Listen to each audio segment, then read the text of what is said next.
Irmãos, vamos nos colocar em pé. Vamos abrir a palavra do Senhor em Marcos 10, 13 a 16. Antes, eu gostaria de orar.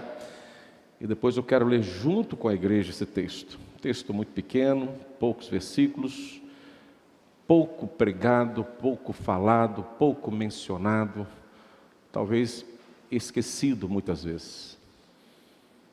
Talvez nós, pais, também esquecemos desse texto. A igreja também, muitas vezes, esqueceu desse texto. E quando nós esquecemos disso, acredite, o mundo, Satanás, não esqueceu. É um texto que é extremamente explorado do lado negativo pelo maligno e pouco percebido pelo povo de Deus. Por isso que o tema é muito simples, muito devocional, com pouca teologia, mas com muita realidade e verdade. Jesus e as crianças. Poderia tirar o nome de Jesus e colocar o meu nome, Arildo e as crianças. E você colocar o seu nome e as crianças. Puxa mais um pouquinho para frente e coloca a igreja e as crianças. Seja um pouquinho mais radical e coloca assim, a IPB, a Igreja Presbiteriana do Brasil e as crianças. Aí depois você coloca assim, o mundo, Satanás e as crianças.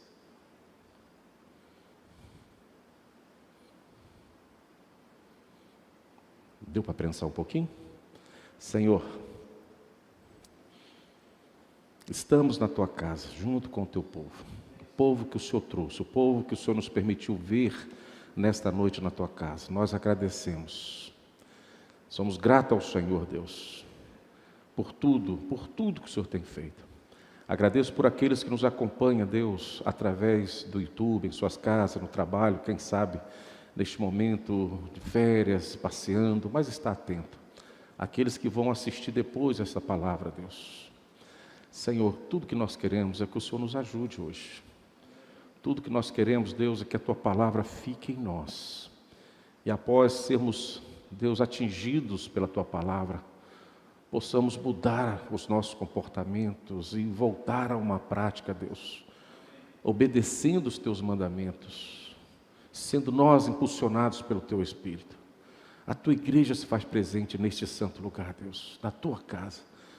E se aqui chegamos, só existe um propósito no nosso coração, Deus. Primeiro foi Te louvar, Te adorar, como já fizemos.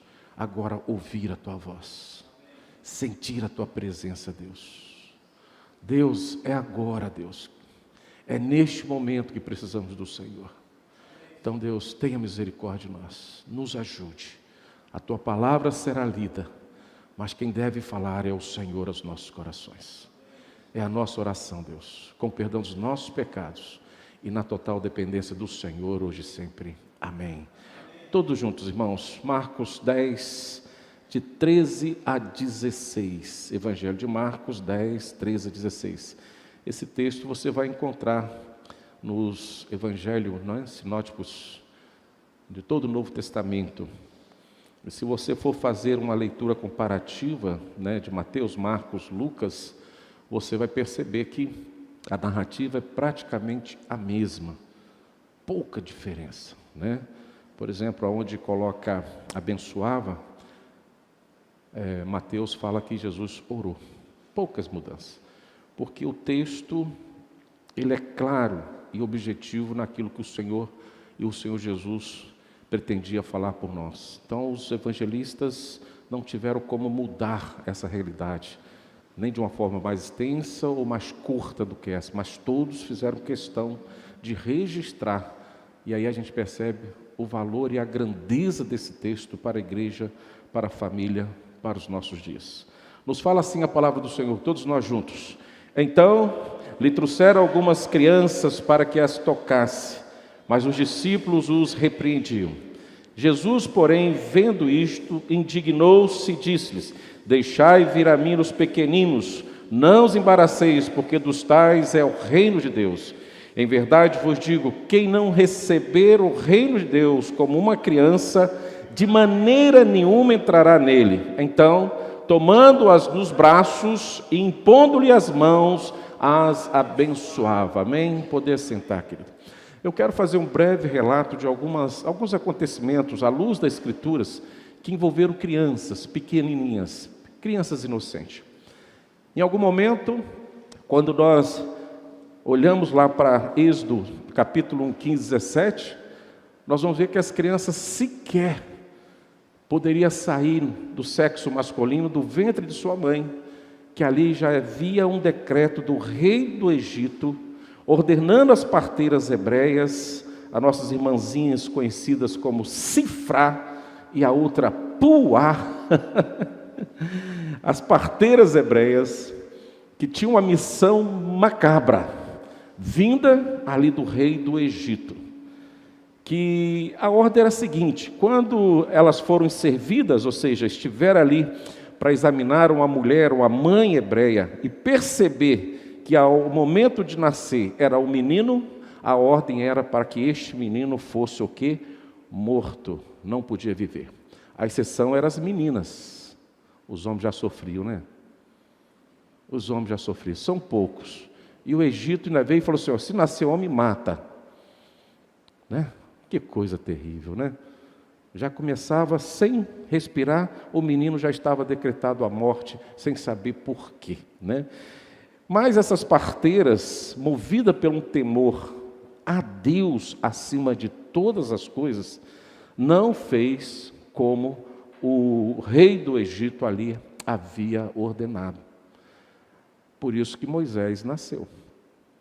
Por isso que os demais meninos hebreus nasceram.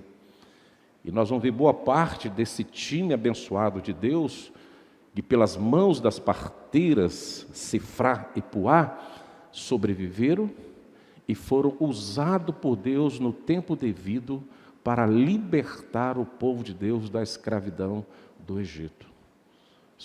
80 anos depois, Moisés se apresenta a mandado de Deus para libertar o povo. Você já começa a entender por que as crianças sempre foram alvo do maligno. Porque através de uma criança é que Deus faz com que a sua história, a história narrada por Ele, venha a acontecer. Aí eu abro um parênteses, tanto para aquilo que glorifica o nome dEle, quanto aquilo que não glorifica o nome dEle. É através da criança. Satanás tem essa percepção. Por isso que ele trabalha de uma forma tremenda, às vezes na própria pessoa, para que uma criança não venha a nascer. Trabalha nos governos, com políticas, para que as crianças não venham a nascer. E trabalha na própria mulher, diante da sua vaidade e das suas visões, né? Está aí o feminismo para dizer isso. Também vem a relatar sobre a vida. E às vezes trabalha na nossa vida como casal, muitas vezes nos restringindo a querer, ou seja, fecundar, trazer à vida uma criança. Haja visto que hoje nós estamos visto aí cachorros, animais, que eu não tenho nada contra, e tem que ser muito bem tratado, já que você tem um, com nome de gente, e sendo chamado de pai, de mãe e de filho. Aliás, ultimamente, eu nunca ganhei tanto filhos da minha vida. Vocês sabiam disso? Eu vou lá na feira comprar, vem um feirante e fala assim: e aí, pai? Eu, meu filho? Eu não sabia que esse cara é meu filho, não. Ele me chama de pai. Nunca vi ele. Aí, pai? Não sei se você já passou por essa situação aí, né? Mas agora os cachorros, às vezes, é pai de um ser humano. É filho de um ser humano. E aí nós vamos nos distanciando da imagem e semelhança de Deus, que é um ser vivo, que é uma criança que nasce. Então nós vamos deixando de lado as ordenanças do Senhor: crescei, multiplicai e enchei a terra. Muitas vezes negligenciamos, como as crianças são chamadas no Velho Testamento, como ramo de oliveira ao redor da sua mesa. O salmista fala isso. No Salmo 127 vem dizer que ela é herança do Senhor. E as ordenanças de Moisés vêm dizendo da parte de Deus que ao 8º dia deveria ser circuncidada para que ela fosse considerada como povo de Deus. Então as crianças, à luz das Escrituras, têm um destaque na igreja, no povo de Deus, na história do povo de Deus. Como também tem um destaque desse lado tão terrível quando ela é perseguida. Então nós vamos ver esse momento terrível lá no Egito, que um certo momento, um dado momento, como o povo de Deus crescia demais, o rei lá do Egito determinou a morte de todos os meninos que nasceriam ali do povo hebreu. Mas Moisés, com a graça de Deus, foi o quê? Poupado. Bom, vamos mais para frente um pouquinho, vamos chegar no Novo Testamento.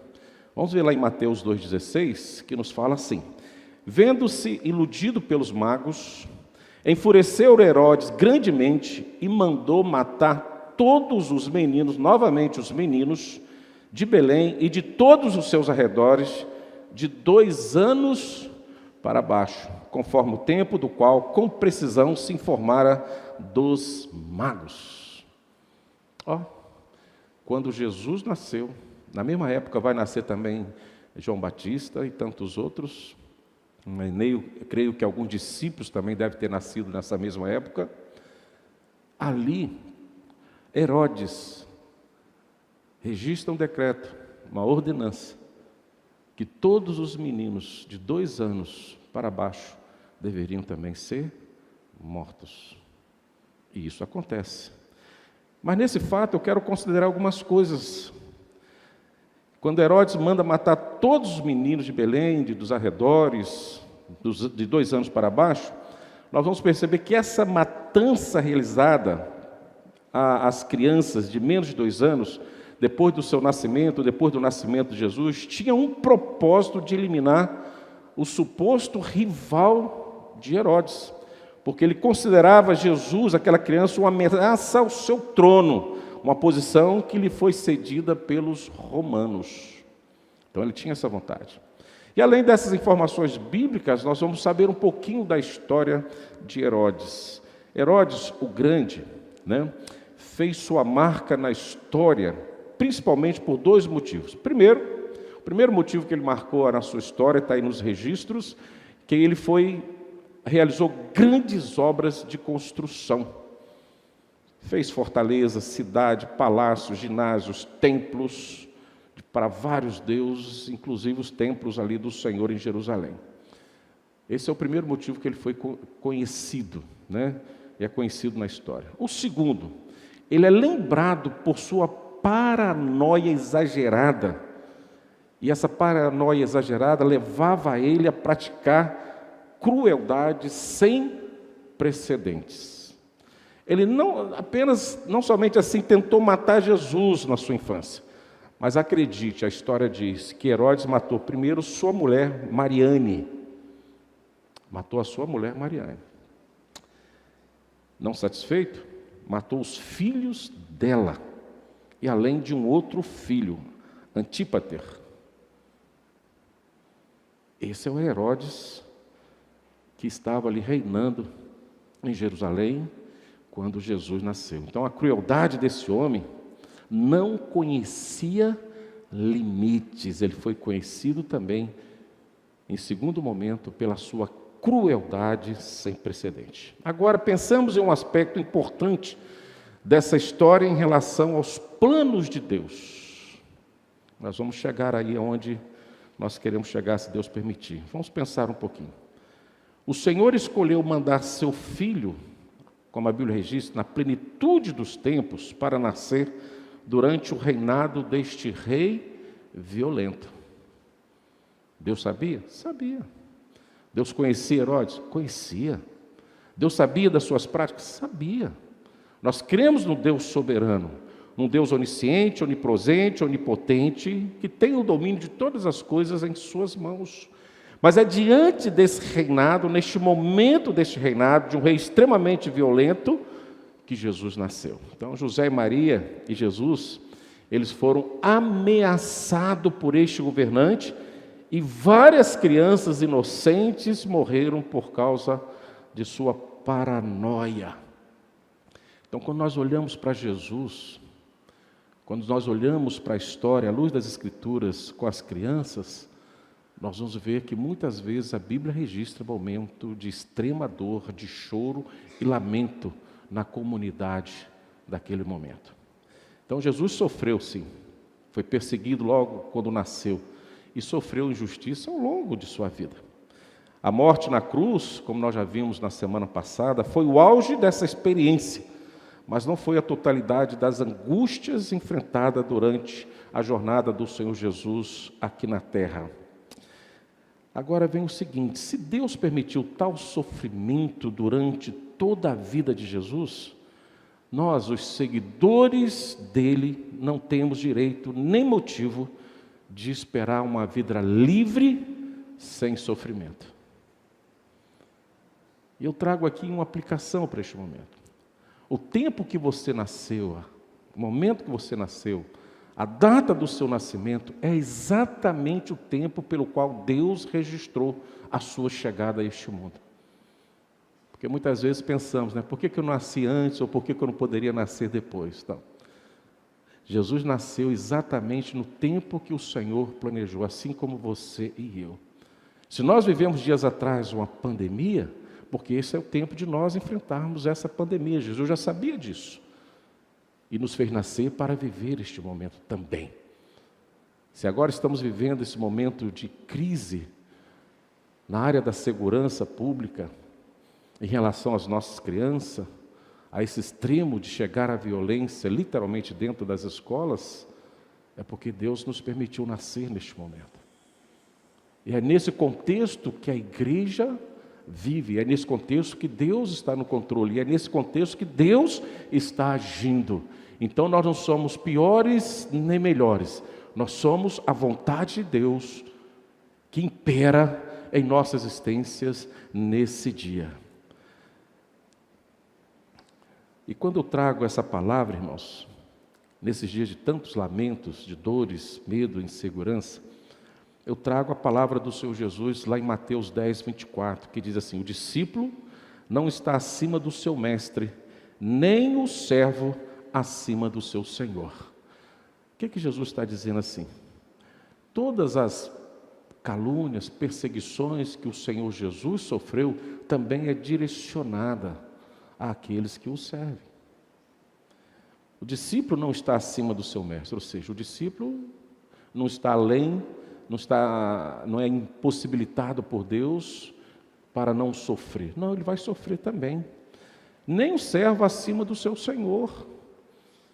Nós que servimos ao Senhor também estamos servindo Ele numa expectativa, claro, de viver a eternidade com Ele, mas enquanto esta verdade não chega em nossa vida, se torna uma realidade, estamos aqui muitas vezes para sofrer também, padecer, chorar, lamentar, sentir medo.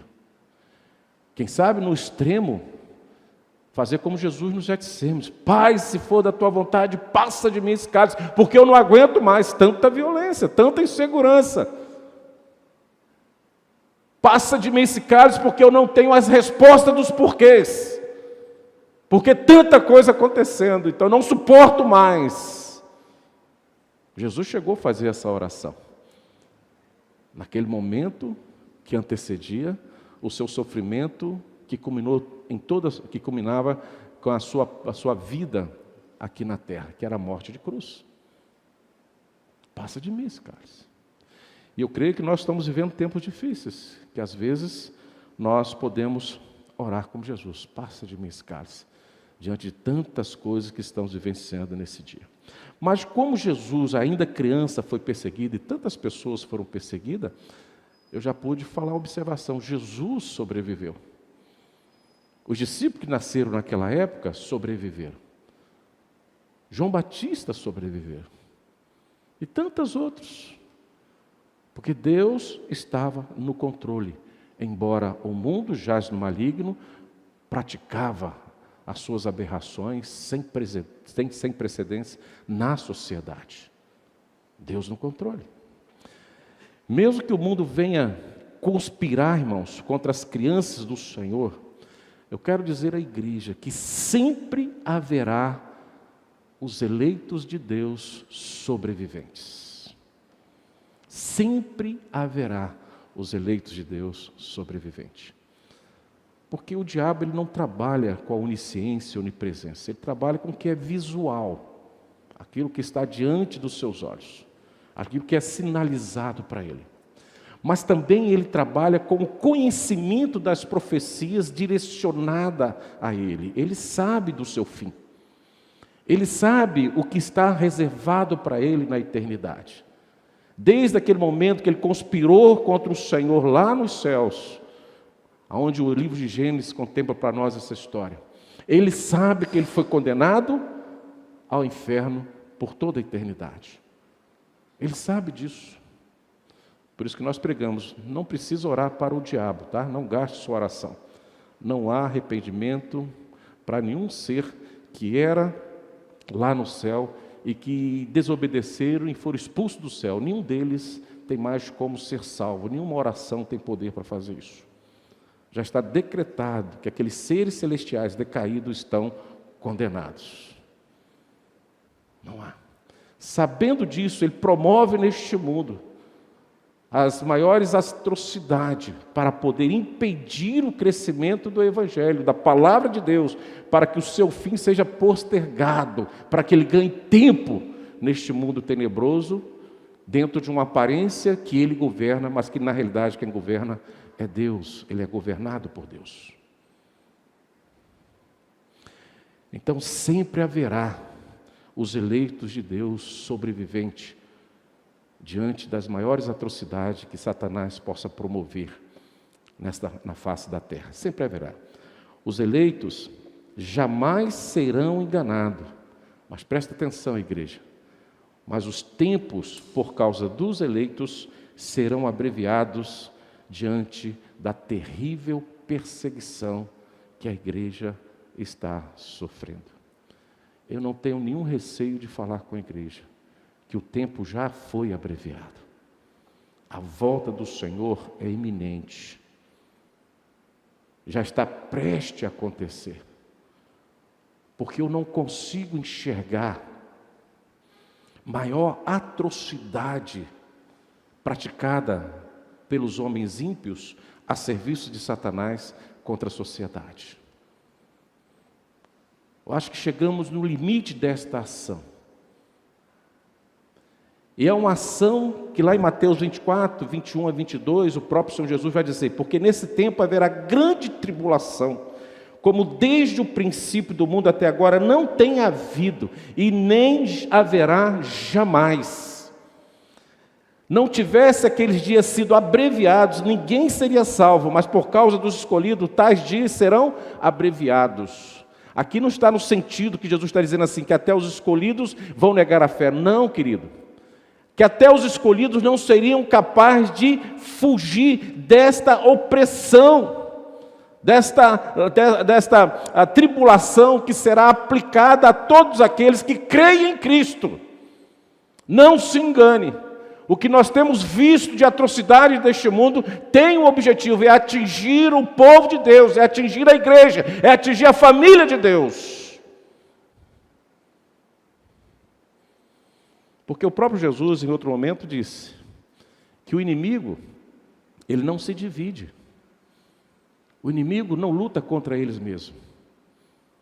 Os inimigos, eles se juntam para se tornarem fortes, para vencer o povo de Deus. E quando nós olhamos neste momento, irmãos, que estamos vivenciando, o que nós temos percebido, conforme, e eu quero ler de novo, e trazendo agora para a nossa meditação, o texto de Marcos 10, de 13 a 16, é algo que precisa estar, que a igreja precisa estar atenta, porque o mundo tem trabalhado de forma cruel e constante, de forma persistente, atacando um alvo inocente que são as nossas crianças. E talvez nós ainda não paramos para perceber isso e o porquê disso. Mas quando nós olhamos para Jesus e os fatos históricos, à luz das Escrituras que nós acabamos de ler, nós podemos ver que a igreja vive uma batalha espiritual sem precedente na sua história. Então, quero ler de novo o Evangelho de Marcos 13 a 16, que diz: então lhe trouxeram algumas crianças para que as tocasse, mas os discípulos a repreendiam. Jesus, porém, vendo isto, indignou-se. Eu quero dizer que Jesus, quando viu que alguém impedia a criança de chegar até ele, deve ter dado aquele conselho no pé de orelha daqueles discípulos, de um jeito que eles nunca esqueceram. Porque vocês conhecem Jesus quando ele fica indignado, né?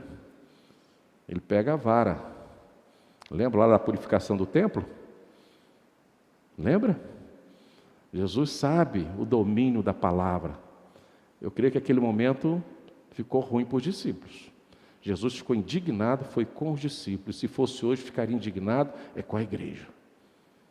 Ficaria indignado com nós, pais. E nós iríamos ouvir poucas e boas do Senhor Jesus por tentar impedir de uma criança chegar até Ele. Nós iríamos conhecer um outro lado de Jesus, na boa linguagem, a outra face de Jesus. Ele ficou indignado.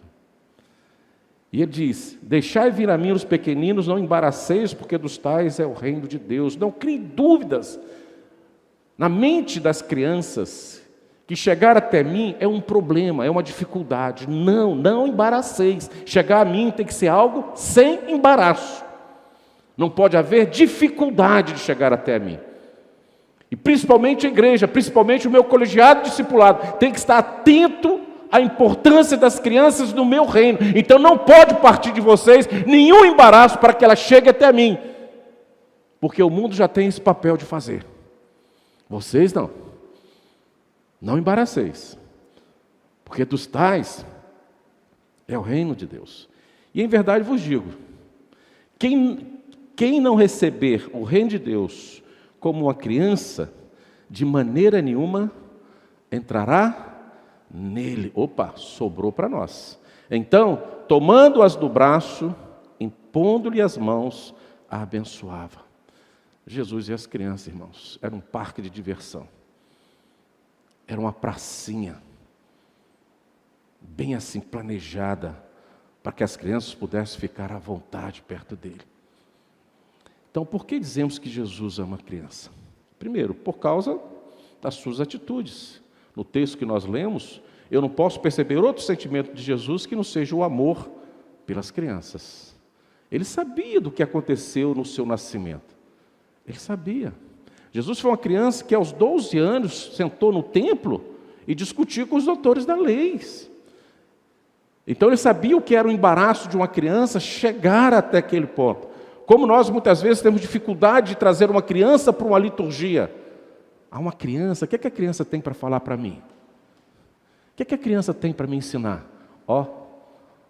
Vai para os evangelhos. Aprenda com Jesus, como Jesus apresentou a criança à igreja. Nós vamos falar disso. Talvez a criança pregue melhor do que nós, porque vem de um coração puro, coração sem mágoa e sem rancor, sem ódio. Nós sabemos como as crianças têm um dom tão assim, oportunista, de esquecer os dramas. Você é o exemplo disso. Levante a mão à igreja aí, quem já levou pelo menos um tapinha de mãe. Eu levei vários, não foi um só não. Quem já levou? Tapinha da mamãe e do papai. Já? Tem muita gente que nunca levou. Parabéns, hein? Tem gente aí que passou liso. Eu quero te dizer que eu ainda continuo dizendo para minha mãe, eu te amo, e dou bênção a ela todos os dias. Porque como criança, eu a perdoava a todos os momentos. Eu sabia de como ela era necessária e importante para mim. Mesmo eu sabendo que eu errei, merecia, olhava para ela como aquela justa juíza diante de um filho que errou e a disciplina era merecida. Assim é a criança. Quando uma desentende com outra, com outras pessoas, elas têm essa facilidade. Então a palavra das crianças nos nossos corações muitas vezes são de um potencial, de um fervor que vem do próprio Deus para nós. Mas muitas vezes nós temos dificuldade de parar para ouvir crianças, como se nós achássemos que as crianças não têm verdade nenhuma para nos dizer, para nos apresentar. Então Jesus percebeu isso. Então Jesus recebeu aquelas crianças de coração, de braços abertos. Quando todos, inclusive os discípulos, queriam expulsá-la dali, ele recebeu de coração e braços abertos, e eu não vejo um significado maior do que a prova do amor de Deus ali em Jesus para com as crianças. Jesus amava aquelas crianças, protegeu aquelas crianças. E protegeu de quem? Da ignorância dos adultos daquela época. Porque julgavam que as crianças eram adultos em miniatura. E por isso eram intolerantes com elas. Tem gente que acha que criança é adulta em miniatura. Que é um comportamento da criança como se ela tivesse já 55 anos de idade. Como se ela já fosse pós-graduada e tivesse uma faculdade. Tem gente que chega nessa ignorância de achar que uma criança é conhecedora de todas as verdades, de todos os limites. Por isso que criança constantemente está se machucando. Porque ela não conhece o limite do perigo, não tem limite. Isso aí a gente vai adquirindo depois. Elas vão vivendo, vão praticando, porque são crianças. E é por isso que nós temos que estar do lado. Opa, por aí não, faz isso não, segura aí. Ou agora não. Porque são crianças. Mas muitas vezes nós achamos que elas são adultos em miniatura. Jesus via a criança como criança. Apenas isso. Desta forma. E se apresentava como o bom pastor das crianças. Porque abençoar, quando ele pegou no colo e pôs as mãos sobre elas, abençoou. Abençoar a prova de amor. E traz para nós aquela palavra tão profunda de Tiago 4,6. Deus resiste aos soberbos, mas dá graças ao humilde. Deus fica indignado com os discípulos, com os homens, com os adultos, mas deu graça aos humildes, às crianças, pegou no colo e abençoou. Jesus e as crianças, irmãos, é algo que precisamos atentar para o seu comportamento e os seus ensinamentos. Por isso que Jesus fala aos discípulos: deixai vir a mim os pequeninos, deixai vir a mim. Eles precisam chegar até a mim. E vocês têm a função de facilitar essa caminhada, porque o mundo as persegue. O mundo percebeu que as crianças podem ser, de fato, no amanhã, um grande exército do Senhor Deus na face da terra.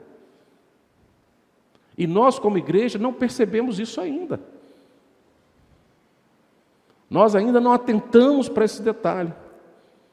Porque se a igreja precisa encher, ela precisa encher de crianças. Porque aí eu sei que a continuidade do reino de Deus haverá de dar continuidade, atingindo todos e em todo o canto da terra. É a continuidade da igreja.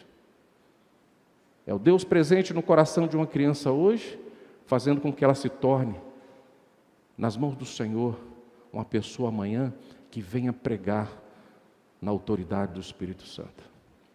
Por isso é que Jesus fala: deixai vir a mim os pequeninos, não embaraceis. Então, certa vez, Jesus ficou muito contrariado, como nós já falamos, com a forma dos seus discípulos tratarem as crianças. Ao invés de facilitar, ali criou um embaraço. Então, muito preocupado com o bem-estar das crianças, o nosso mestre e seus aprendizes repreenderam, pois traziam os seus filhos para serem abençoados. Olha a cena, irmãos. Quando Jesus vê aquelas crianças e ver os seus discipulados representando, há um problema ali muito sério, dificultando a chegada. Porque aqueles que deveriam facilitar foram aqueles que dificultaram. Por isso que Jesus fala: deixai vir a mim os pequeninos, não os embaraceis, porque dos tais é o reino dos céus. Foi essa a repreensão de Jesus aos seus discípulos. Então temos algumas coisas a observar e aprender, muitas vezes, das vezes que Jesus esteve com as suas crianças. No texto que nós lemos, de Marcos 10, 13, vamos ver como já lemos. Então, lhe trouxeram algumas crianças para que as tocasse, mas os discípulos repreendiam. Duas situações que a gente precisa observar aqui nesse texto. Trouxeram algumas crianças. E a pergunta é: aonde estão as crianças dos dias de hoje? Eu sei que elas estão correndo perigo dentro das escolas. Eu sei que elas estão correndo perigo dentro das famílias. Não são poucas famílias que têm feito atrocidade com as crianças. Eu sei que elas correm perigo nas ruas. Então por que elas não estão no lugar perfeito para elas, que é a igreja? Por que elas não estão conosco? Aonde estão as nossas crianças? Jesus fala assim, lhe trouxeram algumas crianças para que a tocasse. O objetivo era apresentar as crianças a Jesus. Mas o discípulo repreendiam. O que nós aprendemos com o Senhor Jesus é isso, que Ele nos ensina que as crianças precisam ser apresentadas ao Senhor Jesus todos os dias. E nós não podemos criar uma cartilha de regras onde as crianças não podem chegar à presença de Deus. E que nós, ao invés de colocarmos, facilitar, nós criamos embaraços, as dificuldades. E creio que cada um de nós temos as nossas justificativas. E eu volto a dizer uma frase que eu sempre falo assim, meus irmãos, todas as justificativas, quando chega no meu ouvido e entra no meu coração, eu dou um joinha. É bênção.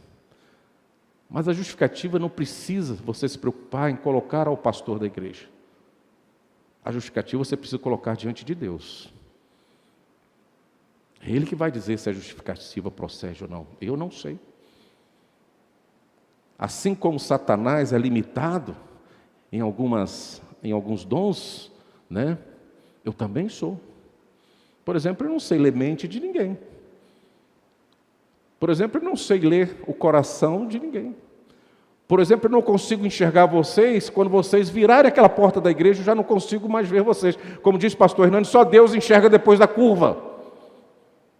Então não é o pastor da igreja ou alguém visível aos seus olhos que você justifica. Você tem que se preocupar em justificar a Deus, quando Ele perguntar a você, cadê as minhas crianças? E cuidado no que você vai falar, porque Ele sabe todas as coisas.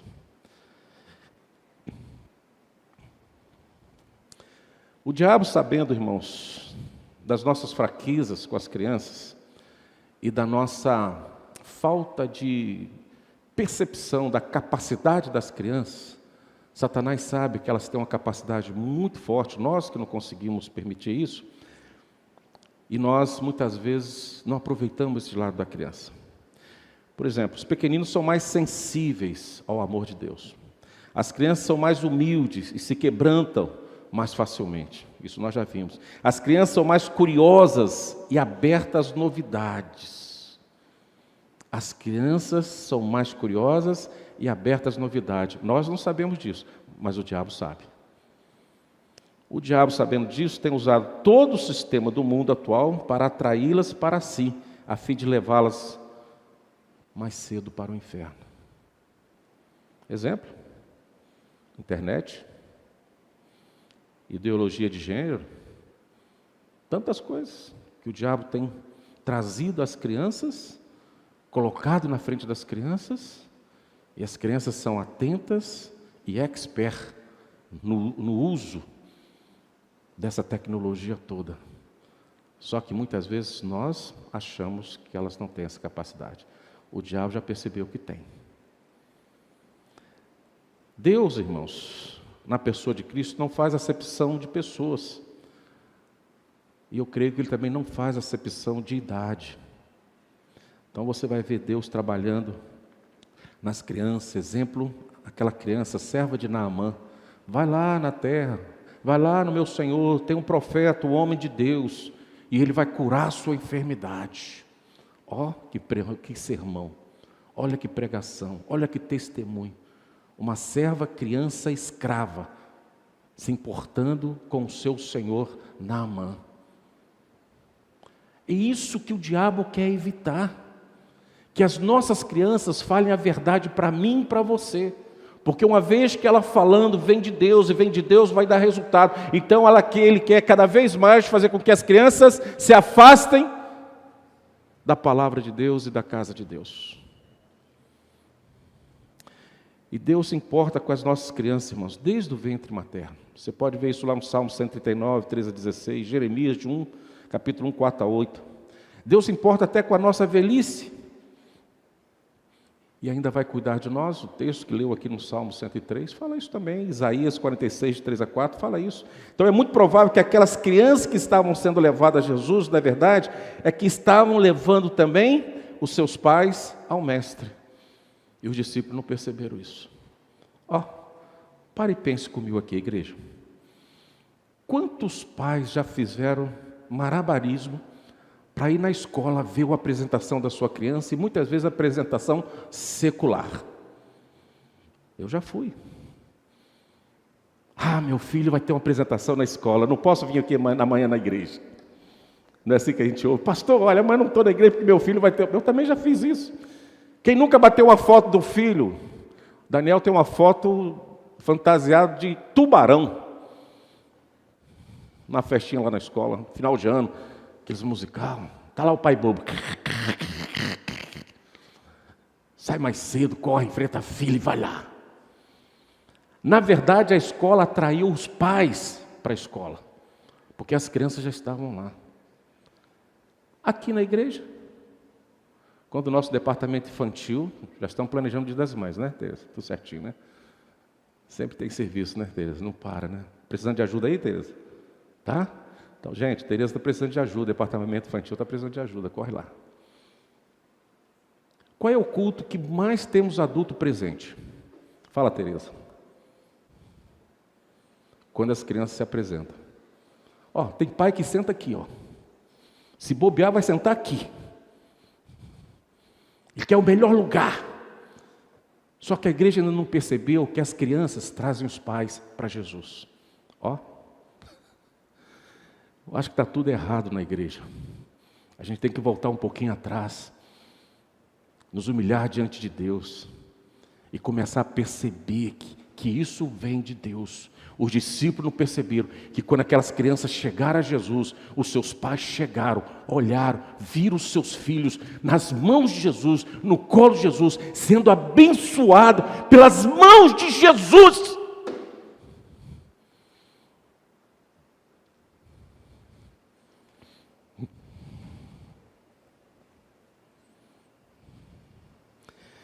E elas tiveram problema com os discípulos que estavam à sua frente. Meus irmãos, tem tanta gente que mais atrapalha do que ajuda. A Bíblia fala que tem gente que mais espalha do que ajunta. Que Deus tenha misericórdia de nós, discípulos, e que tenha misericórdia também dos nossos filhos. Ai de nós quando, de alguma maneira, consciente ou inconsciente, impedirmos ou dificultarmos e servirmos de obstáculos, perturbamos a aproximação, o relacionamento da comunhão dos pequeninos com Jesus. Ai de nós! Ele quer tomá-los, as nossas crianças, nos seus braços, quer tocá-los, quer impor as mãos, quer abençoar, como diz o versículo 16. Porém, nós, pais, precisamos trazê-los. E uma vez que eles cheguem, você também chega. Quer um exemplo caseiro? Só para nós? Reunião de oração. Reunião de oração, às terça-feiras nesta igreja. Eu quero dizer que, se você trouxer os seus filhos para orar, você vai vir com eles para orar. É uma boa dica. Qual foi a última vez que você trouxe seu filho para orar aqui na terça-feira? E eles têm a oportunidade de orar. Eles oram. Mas sabe por que eles não estão orando? É porque nós não estamos trazendo. Mas tomara a Deus que não aconteça um dia que você seja o primeiro a chegar no culto de oração, pedindo oração pelo seu filho, porque ele não pode vir na igreja. Porque no tempo de vir à igreja e apresentá-lo a Jesus, tomá-lo no colo e ver Deus o abençoando, você arrumou outra agenda para os seus filhos, para você, para nós. Você criou embaraço. Você priorizou outras coisas e falou: Jesus, na terça-feira, meu filho não pode ir na igreja, porque tem algo mais importante do que ir lá e orar. Aos domingos, ele tem coisa mais importante do que ir lá e receber as lições. Lembre-se, nós estamos embaraçando a caminhada dos nossos filhos. E o mundo está matando eles na escola. Onde nós achamos que eles estão adquirindo conhecimento, mas eles estão sendo doutrinados para ser escárnio para a nossa família, escárnio para a igreja e escárnio para Cristo. Porque nós mesmos, ao contrário de Jesus, estamos criando embaraços. Olha o versículo 14. Jesus, porém, vendo isso, indignou-se e disse: deixai vir a mim os pequeninos, não embaraceis, porque dos tais é o reino de Deus. Veja o que ele diz sobre quem fizer uma criança tropeçar, irmãos. Vai lá em Mateus 18:6. Qualquer, porém, que fizer tropeçar destes pequeninos que creem em mim, melhor lhe fora que lhes pendurasse ao pescoço uma grande pedra de moinho e fosse afogado na profundeza do mar. Isso é melhor. Quase um conselho de suicídio. Se nós formos obstáculo para as crianças, palavras de Jesus, não são minhas, não é da igreja, mas é do próprio Cristo, olhando para as crianças e querendo inculcar nos seus discípulos: olha, as crianças não podem ser tratadas assim, nós precisamos ter uma compreensão melhor e fazer com que elas cheguem à minha presença em todo momento. Isso a começar pelas casas, isso a começar pelas igrejas, pelas nossas vidas, porque aqui ele está dizendo: qualquer, porém, que fizer tropeçar, não pense que ele está falando para o mundo, ele está falando para a igreja.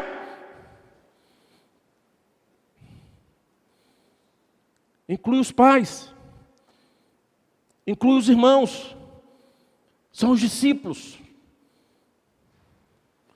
Qualquer um.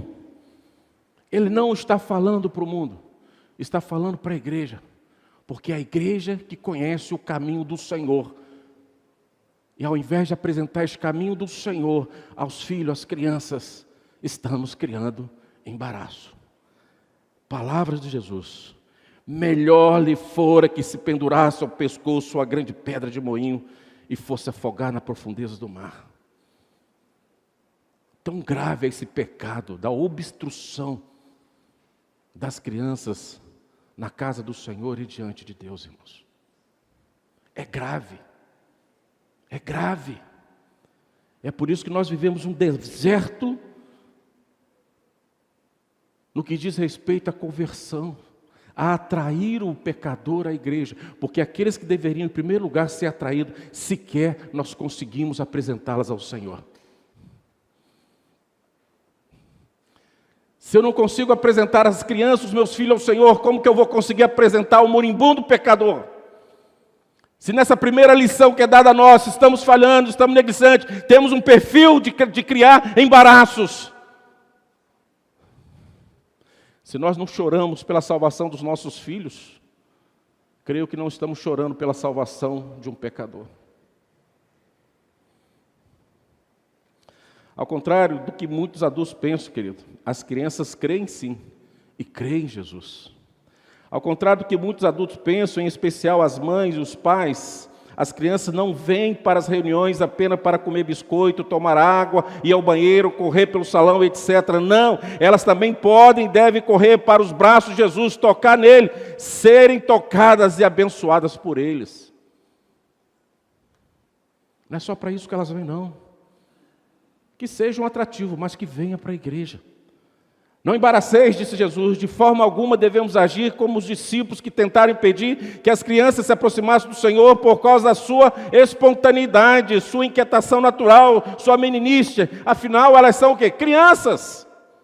Mas agora eu chamo a atenção aqui da igreja. Mas quando, nos nossos encontros com Jesus, seja onde for, aqui na igreja, na sua casa, na praia, como fizemos, no retiro, seja onde for, como pais e como igreja, deixamos nossas crianças soltas, entregues a si mesmas, distraídas, celular que eu diga, em brincadeiras, distraindo outras crianças, cujos pais estão se esforçando para que se aquiete aos pés do mestre. Aí, mesmo sem uma má intenção, também estamos servindo de tropeço aos pequeninos. Porque nós não educamos as nossas crianças a se comportar diante de Deus. Precisamos ensinar. E nós somos o primeiro exemplo de como se comportar diante de Deus. A palavra diz: tudo tem o seu tempo determinado e há tempo para todo propósito debaixo da terra, Eclesiastes 3:1.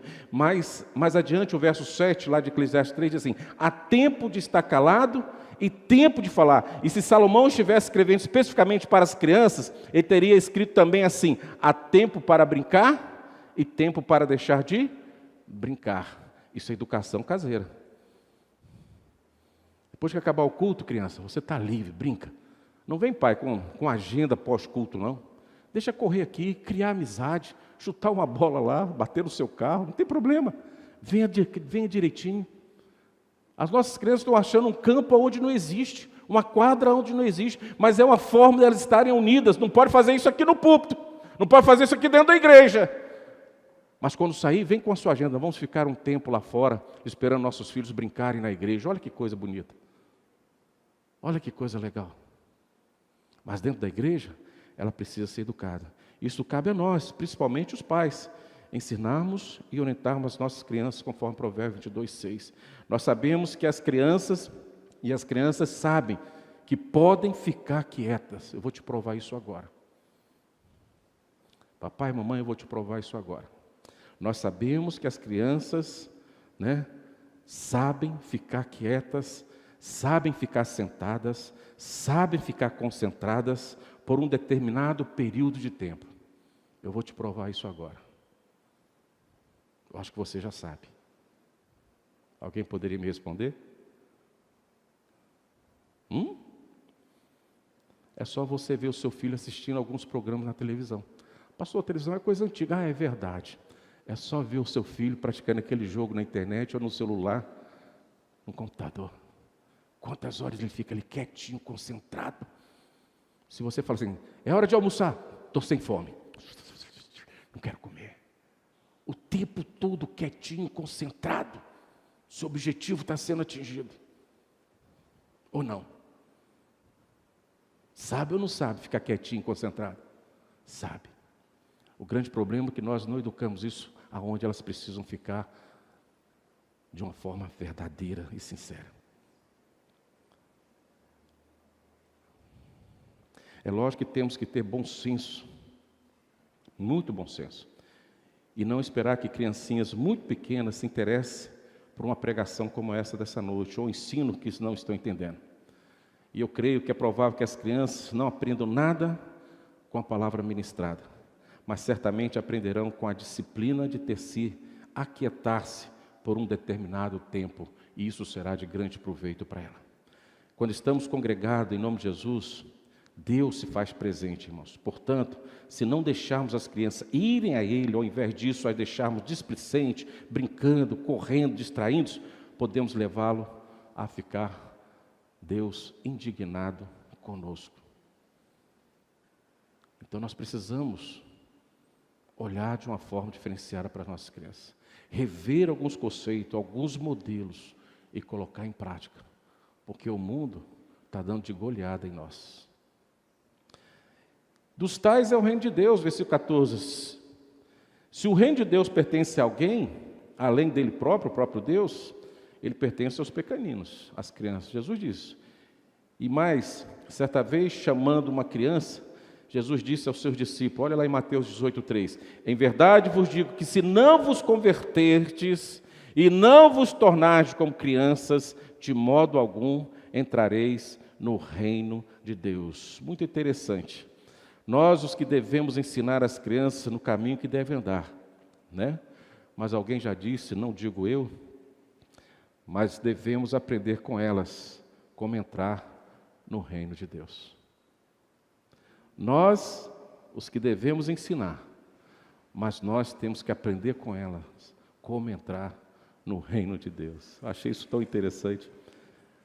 E diz o texto lá no versículo Mateus 18:4, aqueles que se humilhar como essas crianças, esse é o maior no reino dos céus. Ainda é a resposta de Jesus aos discípulos. As crianças não estão muito preocupadas com rótulos, posições, títulos. Elas querem brincar, as nossas crianças querem viver. As crianças estão sempre dispostas a servir, pois gostam de ser úteis. Olha, se você chamar uma criança para lavar uma vasilha, ela vai brincando. Então, se você chamar ela para fazer a comidinha, que bênção. Chama uma menina para fazer uma maquiagem. Meu Deus! É o sonho, a realização de um sonho. Agora, chame um adulto para lavar uma louça. Chama um adulto para varrer uma casa. As crianças elas têm essa compreensão, irmãos, da espontaneidade, sem peso. É por isso que muitas vezes nossas igrejas estão se esvaziando, porque quando nós chamamos os voluntários espirituais, tudo tem o seu peso. Não existem os voluntários raízes que fazem para a glória de Deus e se tornam crianças, se humilham, são humildes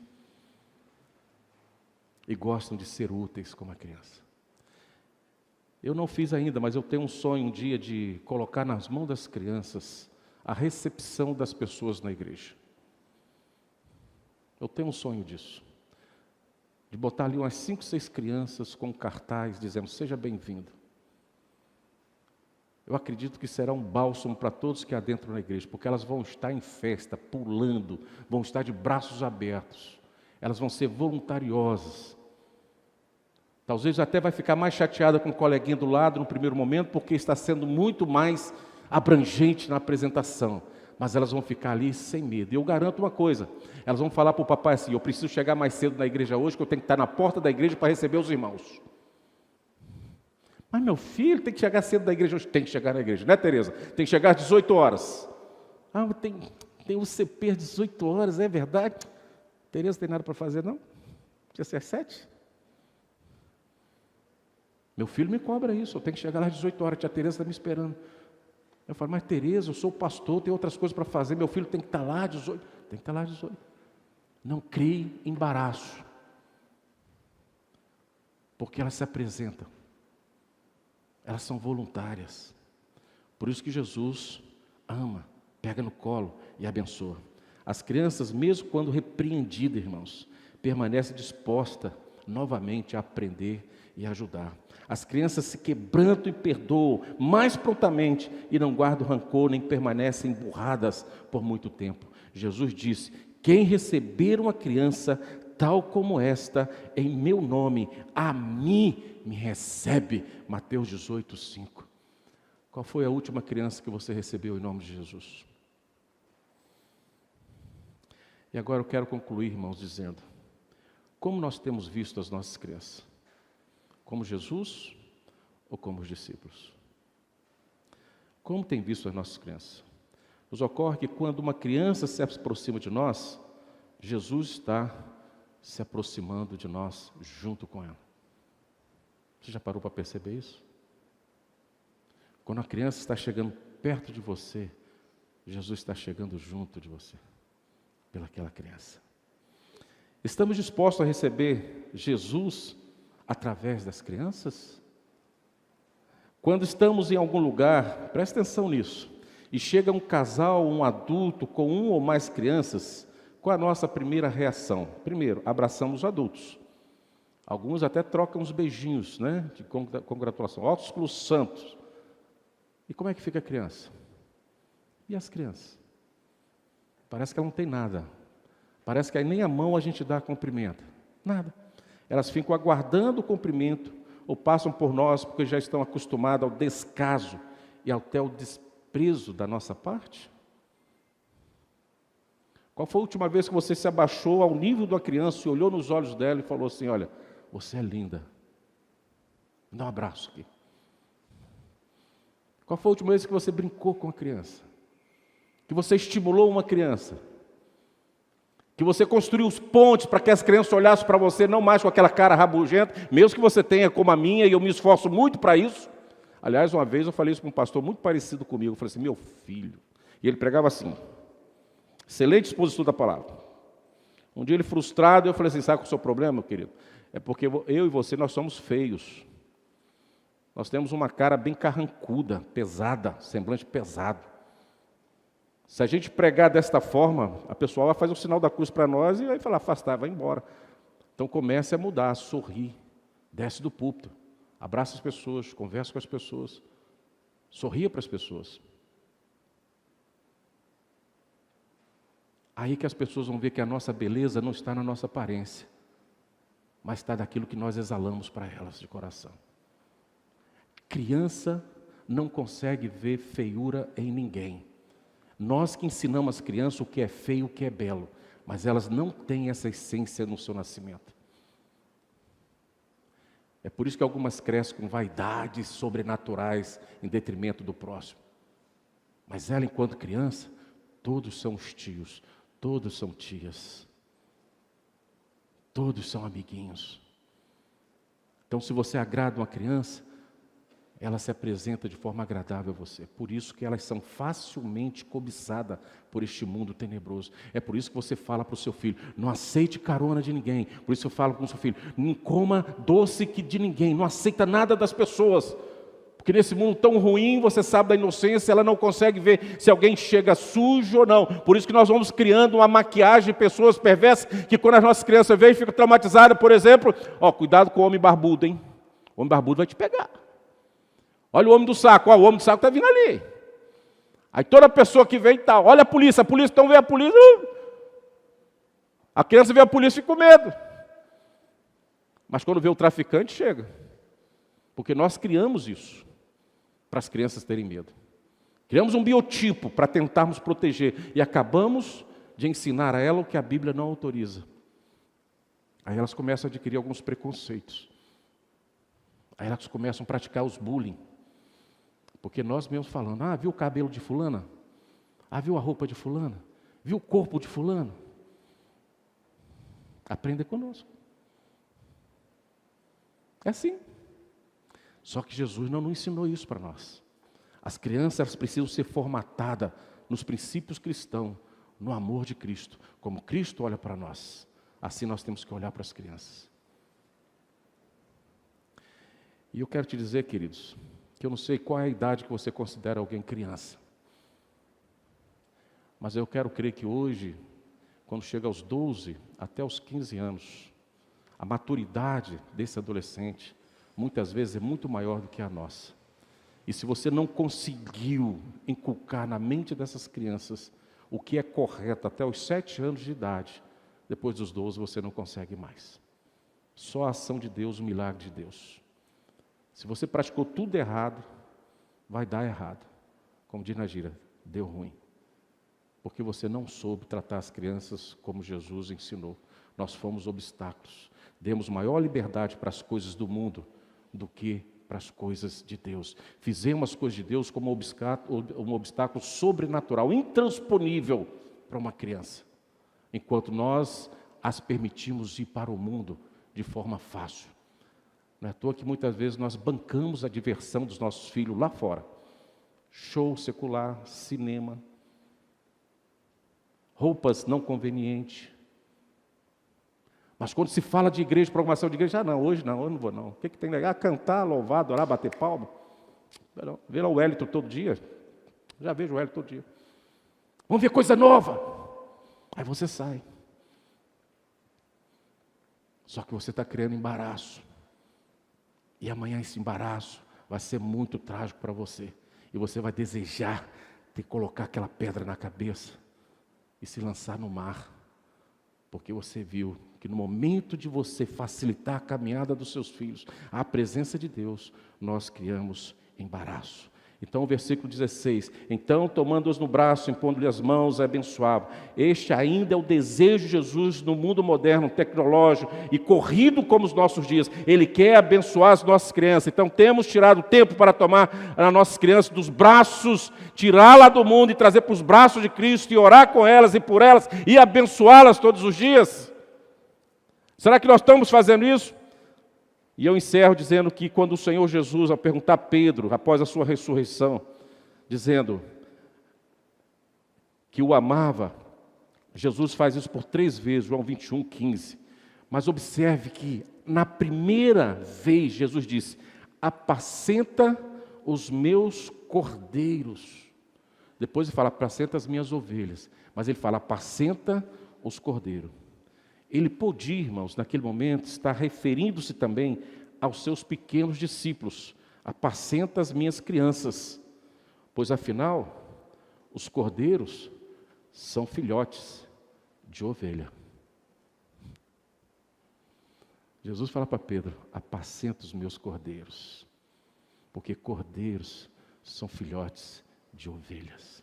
Jesus está falando para você hoje, pai e mãe, para a igreja, apacenta os meus cordeiros, porque os lobos estão aí fora, famintos, para devorá-los.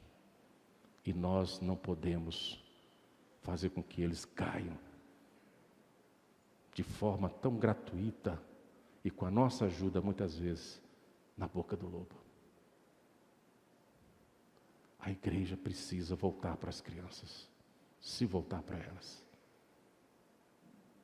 A igreja precisa, nesses dias, refletir sobre o papel das crianças.